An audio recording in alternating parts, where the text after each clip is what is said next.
Chers frères et sœurs, nous voyons comment le monde se comporte vis-à-vis de Christ et vis-à-vis du peuple de Dieu.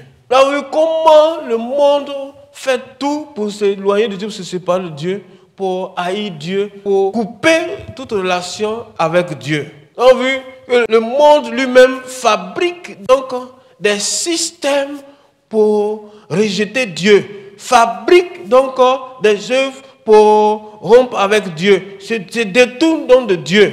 Le monde même est allé jusqu'à tuer Dieu. Ce qu'on a appelé donc l'acte théocide de ce monde. Théocide, donc c'est un néologisme que nous employons qui vient de deux mots, théos et puis cide, c'est-à-dire meurtre, c'est-à-dire la mort de Dieu. Et ces actes théocides, bien ces pensées théocides ont été formalisés donc par des penseurs. Enfin, avant, c'est vrai, il y a des gens qui n'aimaient pas Dieu. Mais à l'époque moderne, les hommes ont tué Dieu. Ils ont même enterré Dieu. Nietzsche, ce philosophe allemand, a dit que Dieu est mort, qu'ils ont enterré Dieu et que l'Église sent donc la pourriture de Dieu. Enfin, les temples sont des mausolées de Dieu. Ils sentent la pourriture de Dieu. Allez-y, consultez son œuvre, Gai Savoir. Nietzsche a dit ça. Dieu est mort. Dieu est mort, vive l'homme. Dieu est mort, vive l'homme. L'homme donc est libre. Parce que tant que Dieu était là, l'homme était sous le joug, sous la pression de Dieu. Tant que Dieu était là, l'homme n'était pas libre de faire ses conneries. Bien-aimé, toi qui viens à l'église ou au temple, et puis tu joues les saints, et puis tu arrives chez toi, tu es pire qu'un démon, tu as tué Dieu. Tu fais partie des groupes de Nietzsche. Parce que pour commettre des abominations et des horreurs, comme l'homosexualité, comme la pédophilie, comme la nécrophagie, c'est-à-dire les hommes qui mangent l'homme pour avoir le pouvoir, il faut que tu n'aies plus la conscience de Dieu.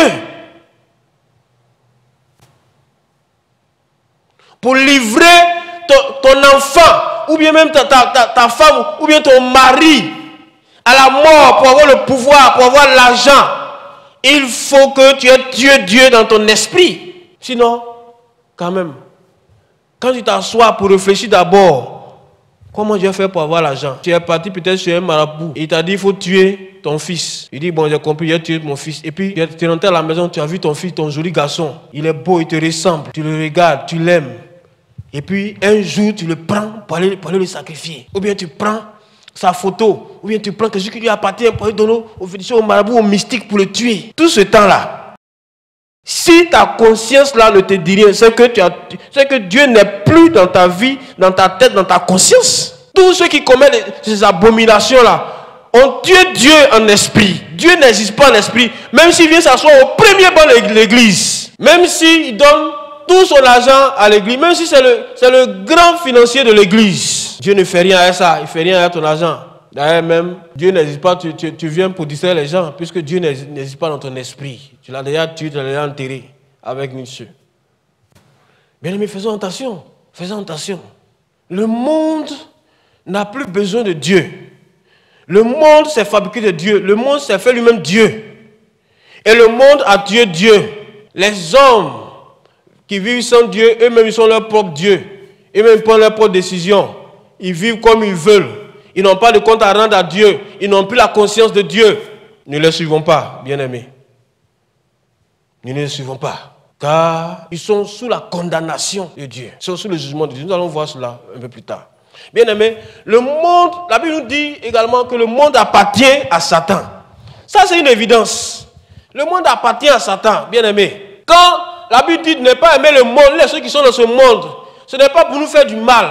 C'est pour nous faire comprendre une réalité, une évidence. Le monde appartient à Satan. Si tu ne sais pas ça, attends, je vais te lire, il est écrit noir sur blanc. Dans Matthieu chapitre 4, les versets 8 à 9.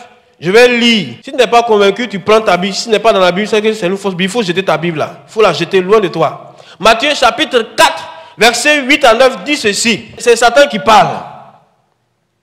C'est Satan qui parle. Satan dit à Jésus-Christ, je lis le verset 8. Le diable transporta Christ encore sur une montagne très élevée, lui montra tous les royaumes du monde et leur gloire. Et lui dit, je te donnerai toutes ces choses si tu te prosternes et m'adores. Je te donnerai toutes ces choses si tu te prosternes et m'adores. Bien-aimé, dans le même événement, mais relaté par l'évangéliste Luc, il a dit ceci expressement, je te donnerai toute puissance et la gloire de ces royaumes, car elle m'a été donnée et je la donne à qui je veux. C'est beaucoup plus précis dans le texte de Luc. Verset 7, il dit, verset 6 d'abord, il dit, et il lui dit, je te donnerai toute cette puissance et la gloire de ces royaumes, car elle m'a été donnée et je la donne à qui je veux. Verset 7, si donc tu m'adores, elle sera tout à toi. Le monde appartient à Satan. Tu vas peut-être me dire, mais c'est Dieu qui a créé le monde. Comment le monde appartient à Satan? Oui, Dieu a créé le monde dans lequel nous sommes. Mais à cause de la corruption, à cause de l'iniquité, à cause de la perversion qui a gangréné le monde, qui a pris le monde entier, Dieu n'a plus enlevé son cœur sur le monde comme on le dit. Dieu a rejeté le monde.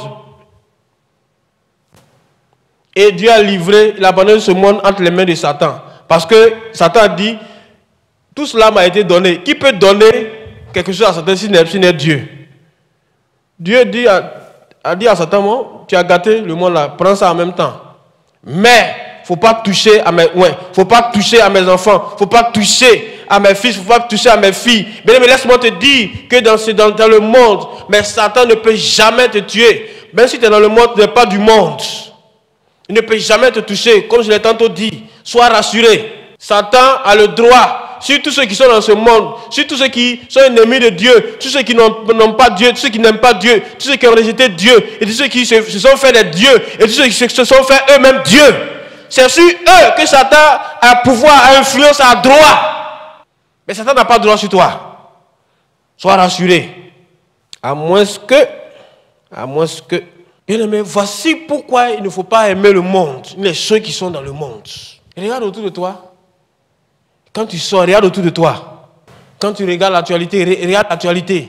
Est-ce que le monde aime Dieu? Est-ce que si on aime Dieu, tu peux voir tout ce que tu vois, tu peux entendre tout ce que tu entends là? Chaque jour, ce sont des horreurs, des abominations. Des choses qui sont contraires à la volonté de Dieu. C'est ça les gens font. Des choses pour énerver Dieu. Ils sont experts dans ça. Des choses que Dieu dit ne pas faire. C'est ça, mais ils essaient dedans. Mais si le monde a une telle attitude, quelle est donc la réaction de Dieu par rapport à ce monde, ou comment Dieu voit le monde, ou quel est le sort que Dieu réserve à ce monde-là? Bien aimé, laisse-moi te dire que Dieu a déjà jugé ce monde-là. Ce monde-là, Dieu l'a déjà jugé. Voilà. Dieu a déjà jugé et condamné ce monde. Ce monde-là sera consumé par le feu. Ce monde sera détruit et anéanti. C'est pourquoi, si tu es dans ce monde-là, vis de manière sage. Voilà. Il y a des gens qui ajoutent maison sur maison, château sur château, construisent des maisons même, vraiment. On ne sait même pas même comment on fait pour dormir dedans. Alors qu'ils sont ennemis de Dieu. Ils ont une vie sans Dieu. Bien aimé, que c'est-il au monde de gagner le monde entier, aux hommes de gagner le monde entier, s'il faut qu'ils perdent leurs âmes? S'il faut que les hommes perdent leurs âmes, qu'est-ce qui sert de gagner le monde entier? Qu'est-ce qui sert d'avoir des plantations sur des plantations, des fortunes sur des fortunes, des immeubles sur des immeubles, des voitures sur des voitures, des habits sur des habits, etc. Et qu'on est ennemi de Dieu, qu'on est loin de Dieu, et qu'on va périr avec ce monde et dans ce monde, ou à cause de ce monde. Bien-aimés, faisons très attention de ne pas nous compromettre avec ce monde. Dieu va détruire ce monde-là. Laissez-moi vous dire, Dieu va détruire ce monde. C'est une fausse conception que de penser que Dieu va arranger ce monde.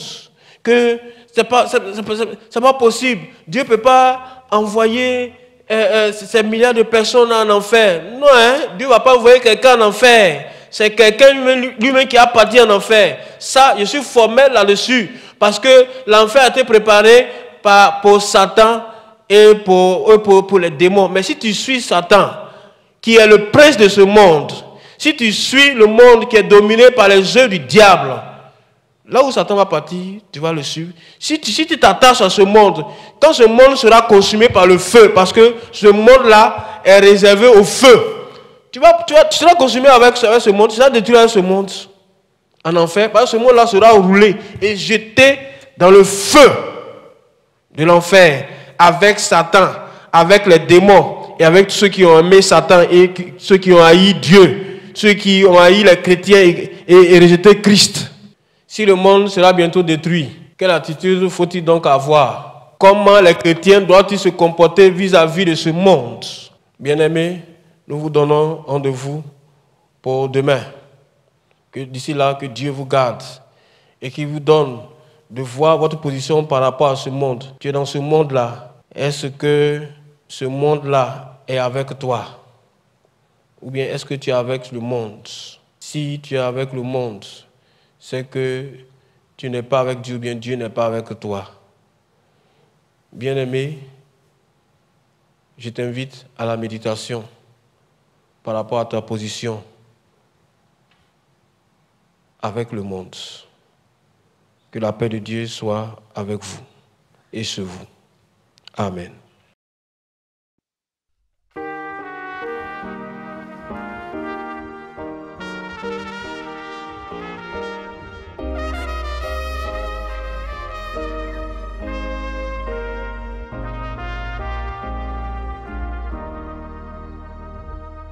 Pas à pas je veux suivre mon berger, avec lui je suis bien loin du danger.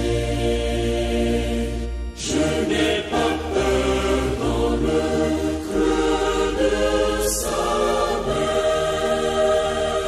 c'est lui qui me conduit sur mon chemin.